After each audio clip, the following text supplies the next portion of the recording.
this kind of leadership model where women-headed organizations, marginalized women-led organizations, Muslim women-led organizations, queer people-led organizations, and media organizations, that needs the space to grow. So I think as a society, we should allow for that instead of having a mindset that, only certain authorized big media companies report the news in the right way.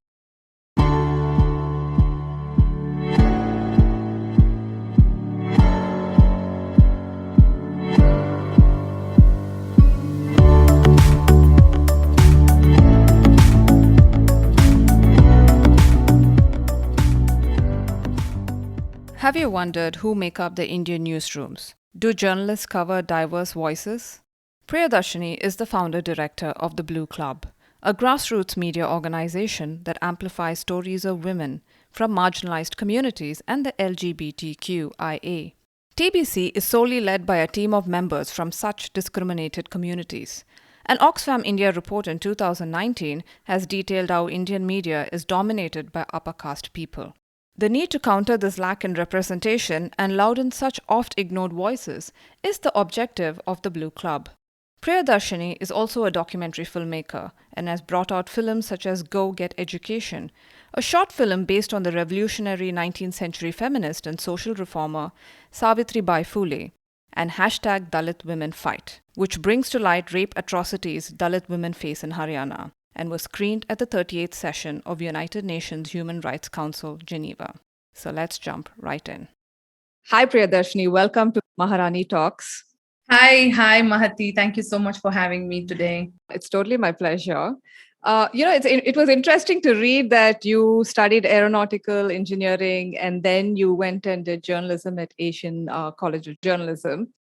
Which pretty much was the same trajectory that I took. I also studied engineering and then I did my journalism. Oh, wow. It was nice to know about that. But I want to dive into the point where you worked with so many media organizations, right? And you mentioned how your experience while working was made you start the Blue Club. Could you share a little bit about that? And also you mentioned how you became aware of caste discrimination, when you were doing your academics. So could you share any personal experiences of you as a student or as a journalist, why that shaped the Blue Club the way it did? Yes. When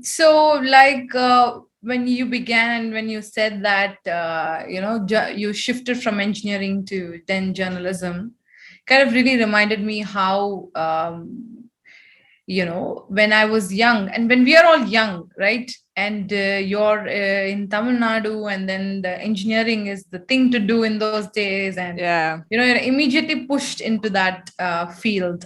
And you don't know if you made the choice or somebody else made it for you. That's the thing, You really believe that, oh, wow, engineering is something that, I can do. And so that's how engineering happened. But I think journalism as a field of a career specifically, not as a field of work, but as a career is not at all prescribed by our families is what I believe. And specifically for women, it's like a no-go area. So I had to literally rebel in my house. And then I had to work for a couple of 3 years, I think, before I can save up and then go to college. And in fact, it reminded me, someone from my family said, girls from good families don't go into the media industry. Yeah, that was it. And I think I took television journalism. So that in itself is a very intensive kind of field, right? True. So that was literally like me rebelling, and then kind of getting into that. And then, but now I've also reached a stage where people, my family doesn't care anymore. Let's just do whatever you want. You're not going to listen to us anyway. But getting into journalism, it's like a whole new world, and the challenges of journalism, as we know, as our parents and families convinced us, is not the same in the field. It's like a totally different circumstances, right? So you're mostly, they talk about there are no perks in the job. There is it's not a job which is stable. You have to travel. So those are the things that comes That's what we enter the field with. But once we go inside, like, I think there is so many things. Of course, there are so many journalists also, Mahati. I think, like in these times, so many journalists come up with such individual human rights specific stories, which are like really opens our minds and creates such awareness, specifically how they reported the farmers issues and all. But there's also specifically in national media, there is so much of discriminatory behavior and practices which are happening.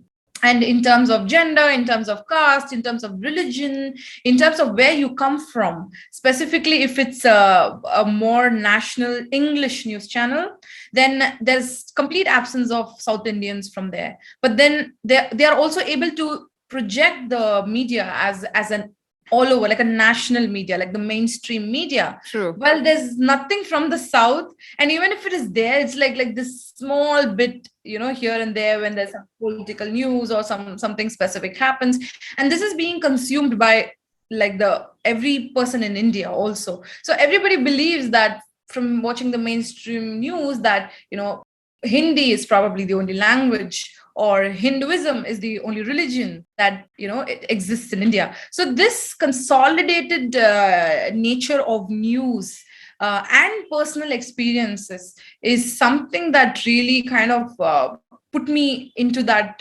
thinking mode, where I'm thinking like, what is happening here? Why are we always listening to just one story or one side of a particular story?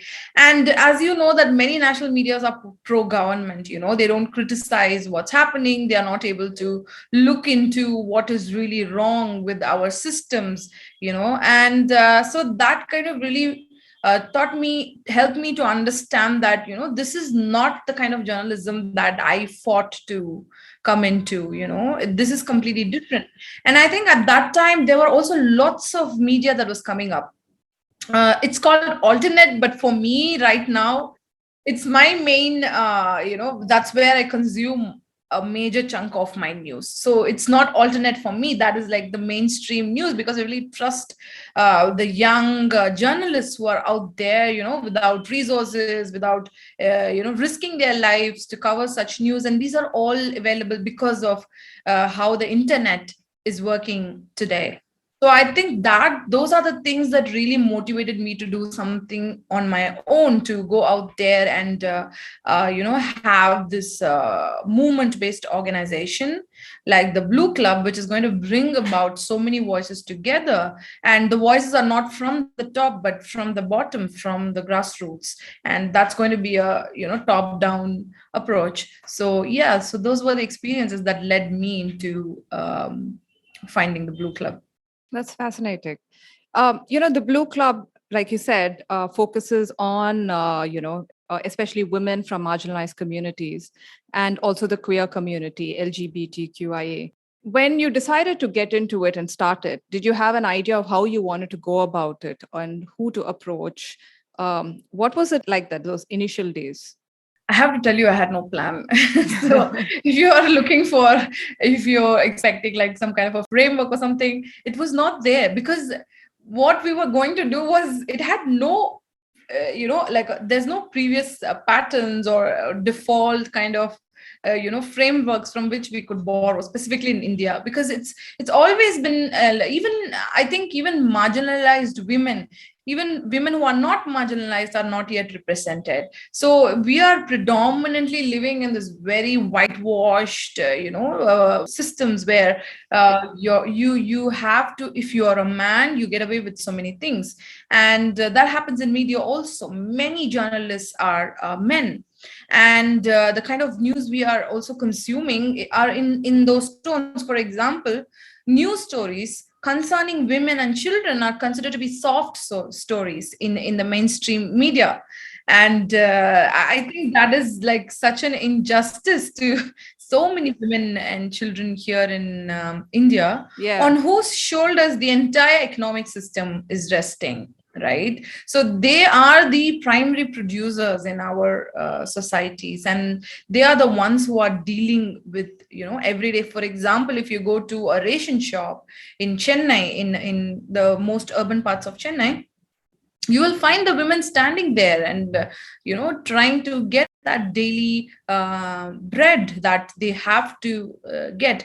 And whether it is the domestic workers, or whether it is whether it is women who are out there, who are nurses, the main working class women, they have no representation in media, they have no voice whatsoever. But everything, the entire, if you just check out the entire economy, you will see that it affects them in so many ways, but they have no say in this. So there's this loop that happens. There's no this feedback loop where some the government passes a law regarding women and children, but they cannot understand how it works because there's this feedback loop is completely absent. So I think the Blue Club fits exactly into that place. Even though it's like at the starting stage, we've just been running for a few years, but we want to create that loop. We want to bring these voices to the mainstream so that people understand how the everyday government, even our everyday social life affects the women who are the main producers of our society. So I think that is one of the motivation. Yes. Yes, I definitely agree with you on, even if you take any newsrooms and you see the panel of experts they call in, majority of them are cisgender men. Very few women are actually representing, giving forth their ideas and opinions. With the Blue Club, you started in 2015, right? Yes. First, could you tell me, how did the name come about? Oh, it's really interesting because we actually began in a very small slum in Chennai, in urban areas of Chennai, and that slum is a neighboring slum where my mom grew up. So it's like it's my grandmom's place. So we spent our major part of the childhood there, and then this is the neighboring slum. So it's like full of our relatives, like my grandmother's sisters, and her whole family still lives there. Okay. And there is a small building there. We were working there. We kind of like knew the community. We were communicating with them. So whenever there's a flood, we kind of like get on the field, all the youngsters from the area, and we do some work. So this is how that we've been working there. So we thought that we kind of need a space where we can all come together. We kind of like specifically the young children from the slums, we kind of need to come together and get some art workshops going on and media workshops going on, since I was a media person by then. And that's how we kind of began. And then we were looking for a place, and we found this small, there is this police building, like it is maintained by the police in a lot of slums. That is to kind of have an eye on the boys in that area, so that they do not involve in criminal activities, which is it's a violence in itself.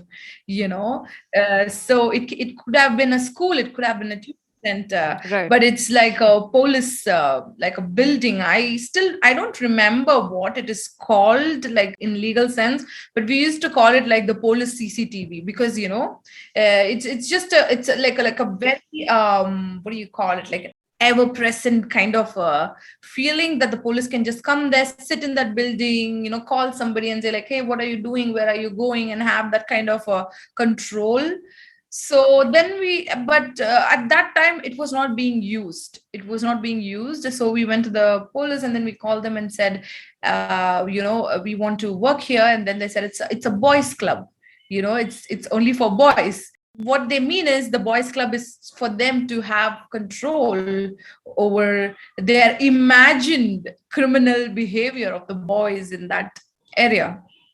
And so then we said that you're not using anyways. So we kind of like spoke with a lot of people, and then we got the permission and the keys, and then we just painted it blue, actually. And then we changed the boys club to the Blue Club. And it was open for everybody, like women and children. And even though we aimed for the youngsters, we used to have women like 30, 40 years coming in, and they're like very curious. They sit and watch what we do. And so it kind of really, it became an interesting space. But the club and the slum is now evicted. It just happened 2-3 years back. Where is this? This is in opposite Apollo Hospital. Okay. You know the Asan Memorial School, right, on Greaves Road? Yeah. So right opposite there. It's called Tidir Nagar. Okay. Oh, it's evicted now, is it? It is evicted. So the people now are in Perumbakam. And why was it evicted? It's an ongoing process by the Slum Clearance Board in Tamil Nadu. So they have been evicting slums, like especially for the past 10 years. Yeah, they do that. Yeah, there were around 60 slums that were evicted only in the past 10 years, 1 decade. And each slum had at least 3,000 families. This in particular was the largest slum in Chennai. And this extended up till Spencer Plaza, the backside of Spencer Plaza. Okay. So the entire stretch of, yeah. So you started there in the beginning. Yes. And your reportage is, of course, based on the power of filmmaking and letting people tell their stories. Was it difficult for, women to come forward and share their stories? Were they hesitant? I don't think so, actually, because I think working women, the women forming the working class, are extremely brave. They do not have fear, or kind of, they are not scared of their husbands because they are financially, they are obviously they are financially independent and they make their own decisions, and they are the ones who provide for the family, the kids, and a lot of them are single women. A lot of them are, living without their husbands. A lot of them are living with their husbands but without the support of their husbands. So because their life predominantly consisted of them working from a very young age, and knowing, so for example, somebody cannot come and tell them, you should do something because this is how women are, and then they are going to rebel. Definitely not that they've not faced any patriarchal, so they are very vulnerable to domestic violence, and very vulnerable to, sexual harassment at workplace, because they are working in unorganized sectors most of the time. Yeah. So even though these are some of the things, but when you get to know them and when you get to hear their stories, you see that they're extremely brave. And I started telling my stories after I, this whole process. And I think I'm a really shy kind of a person, like who's always been behind the camera and like getting the news and cutting it and editing it and all those things. But I've never been brave enough to come to a place to tell my story. So I think that is something I truly learned from the women that we worked with. So that way they are not hesitant. But definitely there is a gap where they don't understand the technicalities of storytelling, which can be easily learned and taught. And so that is where we came as an organization, where we kind of like engaged in the intricacies of recording, or trying to have a coherent pattern when telling the stories. But otherwise it's mostly them, it's mostly what we heard, we just kind of recorded, and then we put them out on our social media platforms. Okay, so it was very organic. It was organic, most part of it. Okay. And how could I know how many women you've interviewed? Oh, so far we've done lots of interviews, but a lot of them is still unedited. But I think around India we've done like 30 to 35 maybe. And then on our social media pages we've put out around 10 interviews. So as we edit, we kind of like put them out, and we also put them out like it's like small bits, not the whole thing. For example, a woman singing a song or reciting a poetry. So those are the most parts of it. Like we don't, even if we cannot edit, if we do not have the resources to do it, then we just put it out as like small bits and pieces on our social media pages. And were these women, across age groups? No, actually, we worked with younger women, most part of it, because we like worked only with like very lesser number of older women, because they were already out there and doing their thing. So in a way, there was no exchange there. So we kind of worked with younger women who are out there, and also queer people who are, trying to write. sometimes beginning to write but don't know where to start, sometimes beginning to speak out but don't know how to do it without a secure platform. So those were the odd people, the age groups that we were dealing with. I actually saw some of the stories and it was really interesting, especially the one on Dalit women and mental health. And there was another woman. She was part of a political party. I unfortunately don't remember which one I saw. And how she quit studies and then, she decided she wanted to do something for women from marginalized communities. And she joined a political party and, she kind of takes on these issues. So it was really interesting in that way to hear such stories. What was the impact these stories had on you when you started listening to them? Wow, that's a deeply personal question, is what I feel. Sometimes I cry. That's the truth. Sometimes as I'm hearing the story, I just cry. And I've also seen the entire crew with us. And sometimes people who just come to watch, women who just wanted to join us and want to listen to that. So that all of us used to sit and cry in some interviews because of they're very moving. Yes, the depth of issues that they face, and then the power with which they sit before us and tell their stories, that was incredibly empowering for me at the same time.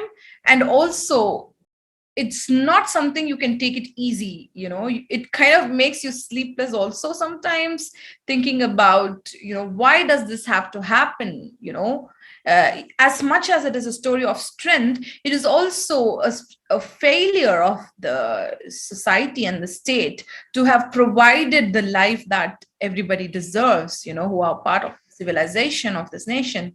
So it is a you don't know how to exactly take these feelings and how to respond, because you know that yes, these women are powerful, they have so much of strength, but also there is a huge failure that we have to address, the elephant in the room also. So I think it is a dual feeling, but predominantly in my personal life, the decisions that I go around making, I just something happens in our life and then we are like all over I think you do that, right? We go to all the self-help books, we go follow all these self-help pages on Instagram, and we follow these things, and then we are out there reading all these big philosophers. But then I just come back, listen to these interviews, everything is there that I need to lead my life. It's very simple, that so many decisions I cannot make with my mind, but after these interviews I can just make with my heart, like just very simple kind of decisions which I'm like, why did I not think about this before? So I think that has been the impact of all these interviews on my life personally. And what would you like others to take away when they see all these stories? For instance, when I was watching the one on Dalit women and mental health, right, she made a very important point about how when it comes to mental health, the idea of caste, the topic of caste is hardly ever broached, and how it affects your mental health, and how mental health is so different for women from marginalized communities. So that was a very powerful point she made. In that sense, what do you hope for these stories when people watch it? What are you hoping they can learn or understand from it? Yes, for example, the mental health, the video regarding the mental health, which was done by Christina Thomas Dhanraj. Yeah. She's an amazing writer, and she's been writing for so long regarding issues related to marginalized women. And when these kind of interviews happen, for one thing, is even for me, like I said, how it's been impactful in my life. So you just grow up in these horrible circumstances, where you're being discriminated against gender or caste or where you come from or your religion. I think women tend to process this in different ways. I think women do not feel enough, they do not feel that they can do certain things. And when you look around, and how sometimes even women around us tend to make us believe that this is not possible. You cannot be a journalist. This is all done by, this is part of the patriarchal system, right? And then you look at the movies, and then you see the heroines or like really they are so out there, so happy all the time, and they are, they are so much provided for by the heroes, and they always, some hero is there to save the day, so the woman, woman can't do anything. So but when in real life, if you look around, we just see women saving the day all the time. You cannot, I don't think, like, I think my mother saved most of the most of my days. So I grew up with an absent father. So where are these real heroes? Where are these people? Why are we not seeing them on media? Why are we always seeing women characters written by men that tell us that women cannot be everything that we wanted to be? Because, for example, when I was growing up, I never saw a dark-skinned women on screen, and I've never seen women like me out there and achieve things. And then I'm thinking, sometimes I used to think, does this woman eat like me? Does this woman have feelings like me? Because you just see such a different person.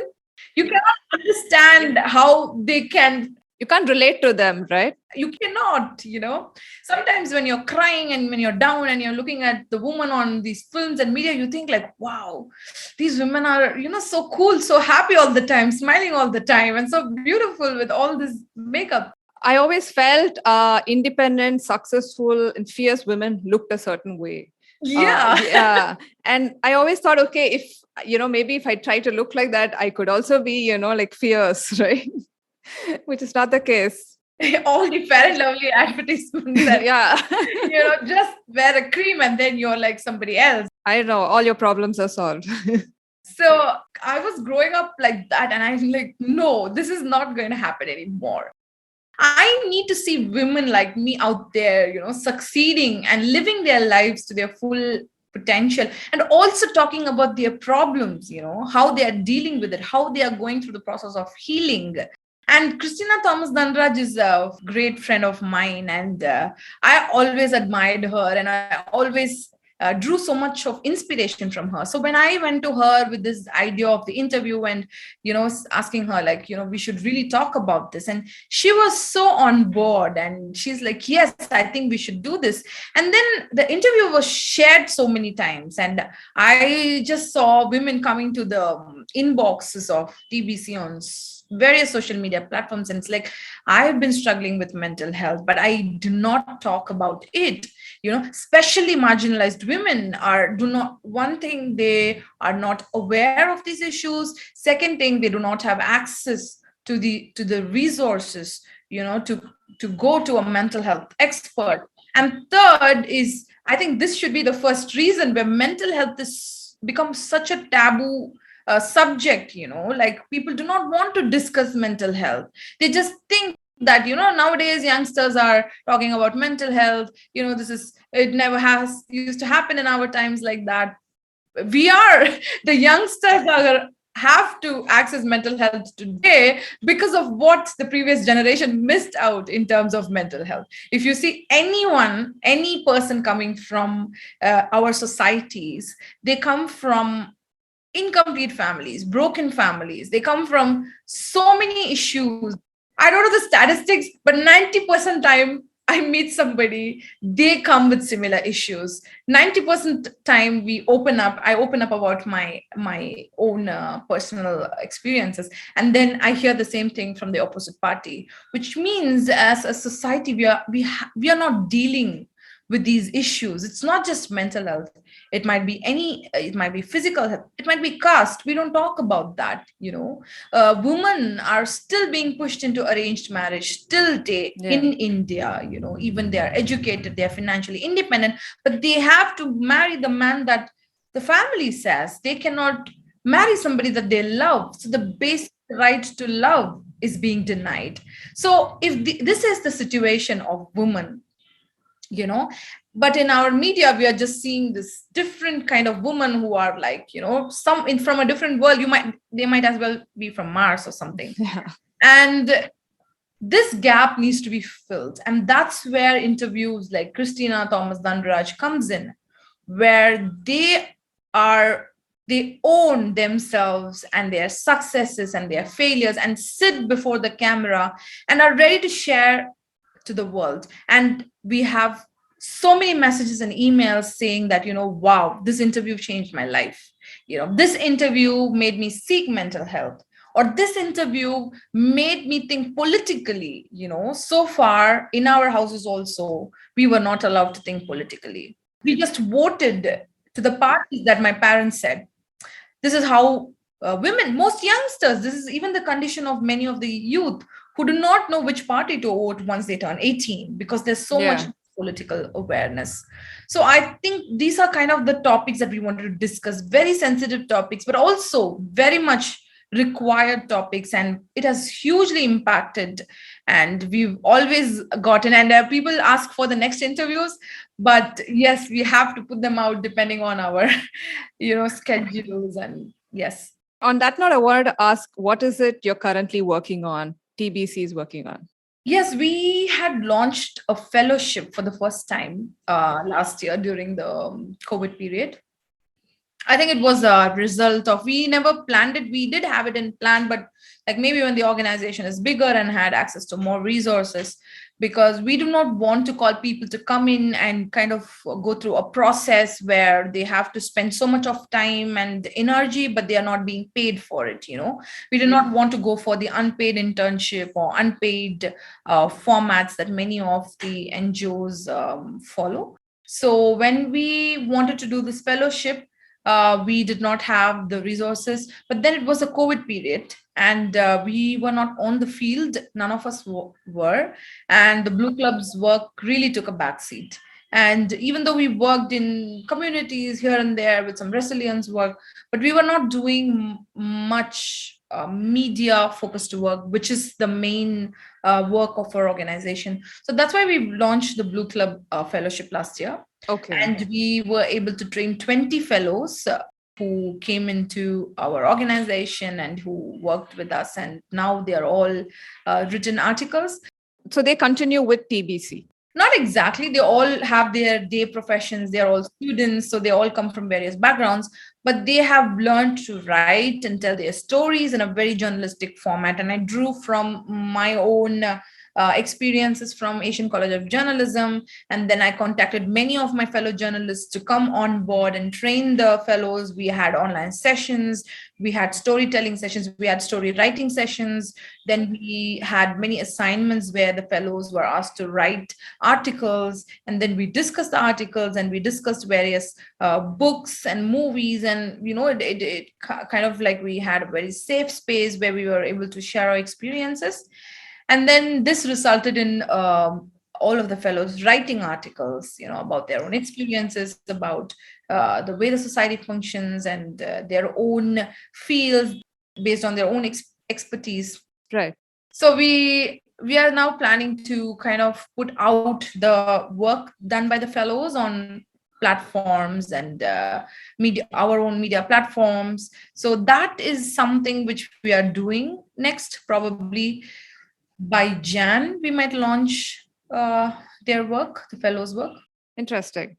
So much of your the platforms that the TBC works on is social media platforms. Which avenues you felt most positive feedback, or just most people responding well to it? Instagram, I think. Okay. Yeah. Sorry. Were you happy with the reach it's been getting? Yes. We started with Facebook actually, but I don't know. I don't know if it's partial to have these kind of answers. Like, I mean, we are present on all the platforms, but we really feel Instagram is a more younger crowd. They are more open to receiving ideas. True. And you see, like, most of our audience are, I think, below 20, I can say, and a maximum of 25. The Blue Club Instagram team, which consists of very young people also, because I do not interfere in that, because I think I'm just a bit old for internet. Facebook was my thing, and and Twitter, and so I think that way we are old. I mean, I'm old at least in terms of the internet aging, what they call, I don't know, 90s or something. So I think that's why I kind of like separated myself from the Instagram operation. So I've just given it to people from the Blue Club team who are very young. And therefore, I think the audience also were a younger crowd, because I don't think you can act on the internet like you're young also. You really need to understand the mindset of the audience, and the content needs to be fresh. And so I think Instagram was one such space. It's also a bit safer, I feel. It's because of the way it operates. Like, we just put out a photo, you don't need to write a lot of things, the photo speaks for itself. And you just write something in the body, but it's not like much of interest. So that way it kind of like more visual, which kind of really helped us to put out videos and content in like very small snippets, but also have a lot of attention. Like, it's attention grabbing. And you can do Insta lives. Yes, Insta lives, which I think the TBC team, the Instagram team, did a lot of Insta lives called Calling Out Cat Reason series, which was a huge hit. So, yes. Okay. Instagram for the longest time has been, or kind of continues to be, a place for the privileged. But of lately, there has been more media platforms coming up that focusing on voices of those marginalized. What are your thoughts on it? I mean, it's a small movement, and it still needs to go a long way. But are you happy about it? What are your thoughts? How do you think people are taking up to it? Yes, I think the voice platforms, the audio platforms that we have for the most part, and we've always had, is a great way of kind of like putting out content in a very short time. Like, now I shared with you how it's difficult for us to edit videos, or because they require a lot of space, a lot of work. But audio platforms are more simpler, and they do not require like a lot of equipment. You can just sit, record your voice, edit them. That way, I really think podcasts or the audio series that come up nowadays are really a helpful platform. And we also had this new the Clubhouse, I think. Yeah, Clubhouse, yeah. Which became a huge hit during the pandemic time. And because it's like, you can just check in the way that the app was designed, and the way it can be used by various people. That way, I think it has opened up the space for people who want to produce content faster with lesser time, like working people, working women, youngsters who are working and they have lesser time and they want to put out. But I also think the anonymity offers so much space for toxicity, is what I feel, because your face is not there. That is like typical of every social media platform, because you can just create an account and you can spew venom on women, on Dalits or lower caste people, and specific targets, or be extremely casteist and patriarchal and Islamophobic, homophobic. So all this also happens. So I really think that way the audio platforms should have some control mechanisms. It should have certain control functions too. So the anonymity allows for so many discriminatory practices to take place. But I think that's also the thing with all social media platforms, no? Yeah. I know. And plus, I think in some ways the algorithm tends to favor, from what I've read, the privileged. But I think they're tweaking that and they're improving on that. So, I hope it continues to change and more diverse voices take up spaces on digital platforms. Yeah. With regards to filmmaking, you've done so many workshops. And from your experience, what have you seen was the biggest impediment for people to, come to these workshops and for them to sustain? Are they able to sustain?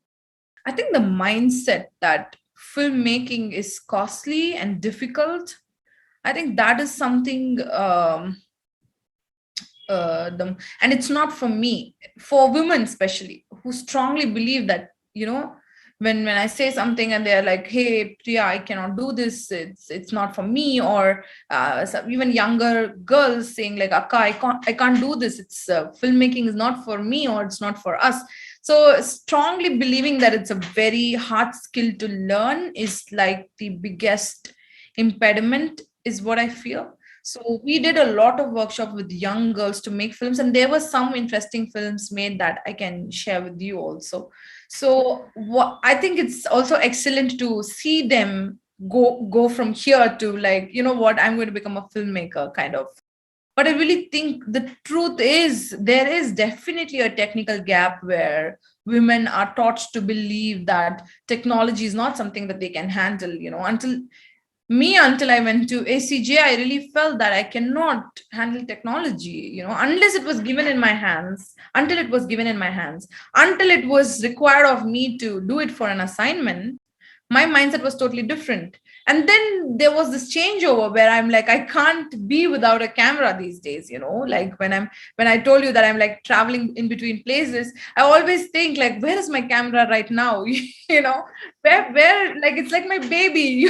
Where did I leave my camera, my Canon one, which is like, it's always on my mind. And it's something like I cannot believe. So right now my camera is in a different place. I came to a different place. No, I'm finding ways of asking people to bring it to me, like just bring it to me. And so I think that is the way that it has become. And I think it's really possible also for women and for people who cannot go to a big film school to still make films.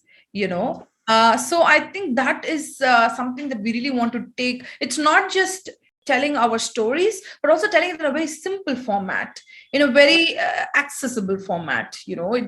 So this is something that we've been working on for a long time. So even after this meeting, so our team is like always on the hunt for these very cheap kind of mics and lights. I don't know if you know the Ritchie Street here. Yeah, I've been there. So we are like always there prowling the area for any new products that has come out, like these cheap products with which we can like just put a pin on our cameras and then just connect the audio mics just with our phone cameras and connecting it directly so that we can record and we can like also have a good volume at a very cheap price. And then these small lights that we can just use to do these interviews. So majority of our workshops, we focus on this particular area where we don't want them to feel that you have to have a DSLR or you have to have a big tripod to actually make a film. You can just do it with your phone. So this is something that we work on and we are still working on. Okay. And have you followed up? Were you able to follow up with them? Are they able to sustain it? I have to be honest and say that the sustain part is a bit lesser unless you're very passionate.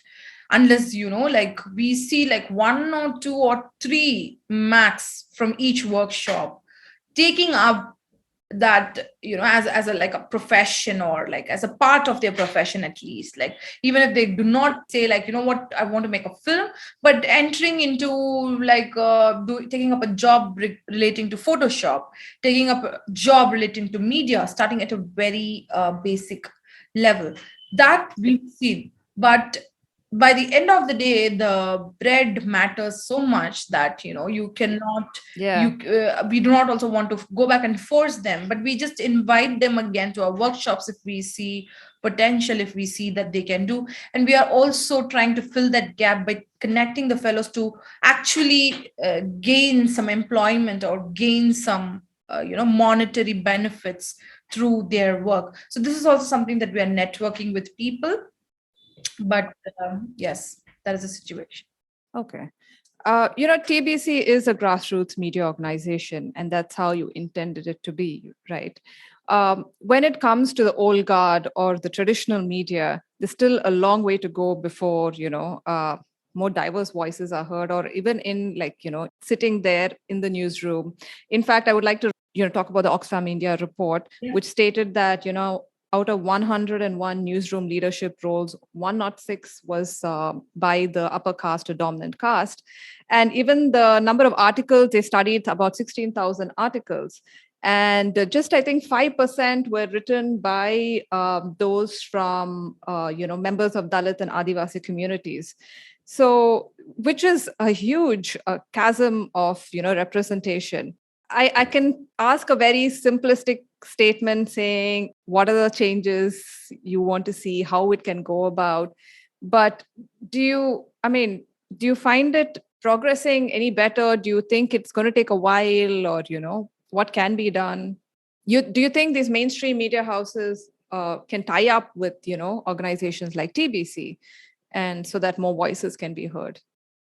I think there is going to be a huge power gap there if there is going to be any collaborations. And for us, we've just simply rejected a lot of such collaborations, because there's, even in the negotiation process, you just see a lot of power gaps. You just see a lot of, demands, and you see on our time, on our, resources. So I think maybe, at least for our organization, I do not know about the other organizations, they might be in a different stage of their journey, but we did not believe that we can have a collaboration with a mainstream media house, is what I feel. But what I see as the future is the existence of these alternate medias on their own, and their capability to raise the resources for them to sustain, and also having these business models in a few years' time, and that is something that I'm really hoping to see.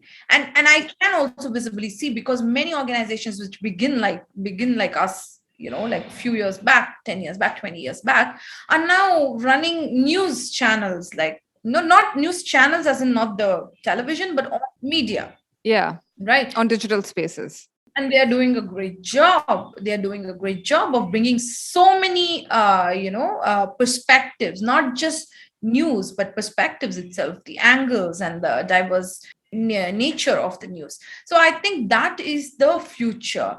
And they are going to become the mainstream media, because how the freedom, how it's happening here, right? There is zero freedom of speech. Even comedians cannot, even comedy, which is like a field generally, it's like a free flowing field where it's humor. It's you just take it as a, and it's meant to poke fun at. Meant to.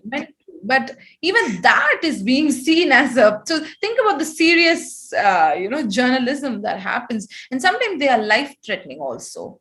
So I really think the only way for this to happen is to have that space to allow the growth of these alternate media. What you're doing, something like what you're doing, is very simple, but it'll be a niche field, Yeah. So everything need not be centralized, everything need not be controlled, like how, like I am able, even me, like I don't go near my Instagram page, like our group's Instagram page, because then people will think that we are a very old organization made up of old people. So I think this kind of decentralization process is important. And I think this kind of leadership model, where women-headed organizations, marginalized women-led organizations, Muslim women-led organizations, queer people-led organizations, and media organizations, that needs the space to grow. So I think as a society, we should allow for that, instead of having a mindset that only certain authorized big media companies report the news in the right way. I think this is a mindset that we need to get rid of. And that can only happen if we are able to trust the work that journalists from grassroots are doing, even when it threatens their life, even when it threatens, their financial stability. So I think that is the future of media in India. I completely agree. In fact, few weeks back, I was on another podcast and they asked me about how has social media impacted journalism, and I told them in a major positive way, because it's no longer top heavy, and now all this, what we say, alternate media can actually thrive. They don't need heavy sponsorships, heavy financial backing like earlier the media needed, and how it's just brought in this whole amazing, even independent journalists who just want to, put their voice out there and tell, what's happening on the ground from a different perspective, are doing it, and they're all becoming, personalities in their own right. So it's a huge step up. In fact, social media is going to be the next generation of media, like how it was radio, then print and TV. Now it's going to be social media. So it's amazing what it has done. So yeah, you're also a documentary filmmaker. Yeah. And I saw your the movies that you done, Go Get Education, which was based on the revolutionary Savitribai Phule, and even hashtag Dalit Women Fight. They're really interesting to see. What are the other projects you're working on? Anything in the pipeline? Wow, no. Documentary filmmaking is such a big process, and I remember for hashtag Dalit Women Fight, I was editing like me and my editor Vasant, who's like very young, very bright kind of guy. We used to have this small room where we slept. Actually, we didn't sleep, but where we were there and editing for like continuous weeks together. And I think I have not come out of it yet. And also to kind of to be on the field and interview women who have been through so much, and who are victims of rape, and who are victims of harassment, sexual harassment, because of their gender and caste. It's really difficult to always having to process that kind of trauma on a personal level too. So I really want to take long breaks before I can jump into other projects. But the smaller videos are something that I really like Go Get Education, which was shot in the slum. That is the Blue Club. So okay, the place where the protagonist goes inside is the Blue Club, like where she goes and teaches. So we shot it in that slum itself to kind of have to give it that that special feeling to that space we created. So I'm hoping to work more on biographical pieces and documentaries, but not the ones that focus on a lot of trauma. Is something that I don't think I'm ready to do another one yet. Yeah, it must have been very mentally exhausting, I'm sure, to do that. Hmm? So what are your plans for TBC as you go forward? Are you happy with how much it's achieved in these 6 years? Yes, I think we've just achieved a tad bit too much. so we are trying to really slow down is what we are trying to do this year. So our agenda for next year is for TBC to really slow down and kind of put certain processes in place, put some structural, systematic stuff in place for the organization is something that we are really looking forward to do. And we are also looking forward to have our own media platform, like the news platform, where we want to host the fellows' work, and something that can also be independent of the Blue Club. And we want to kind of have it as an open platform where women and queer persons from marginalized communities can come together and write and put out their content. So we are hoping to launch it in January, and then we want to work on that for the next couple of years. And we are also happy in terms of the growth of our team is something that really makes us happy, because we have really new young people on board, and they are doing so much for the community. And to see that from my perspective, where we started very small and only 2-3 people, and then to have this sisterhood, to have this space where we are all coming and connecting and talking, is something that way I really think what TBC has achieved is having able to bring these people together, to know that each other, we exist, because of each other, in tandem with each other, and we are there, we are all similar people, we are all representing each one of us, and we are not alone anymore. It's not something that we have to do alone anymore, like how our ancestors or previous generations did. And I think that is kind of the solidarity, and that space is truly what has been the best part of TBC in the past 6 years. And hopefully through TBC, we'll get to hear more and more voices. Thank you so much, Priya, for coming on the podcast. It was wonderful to talk to you. Thank you so much, Mahati. Such an interesting conversation and such really lively questions. Made me think so much. Thank you so much for having me today.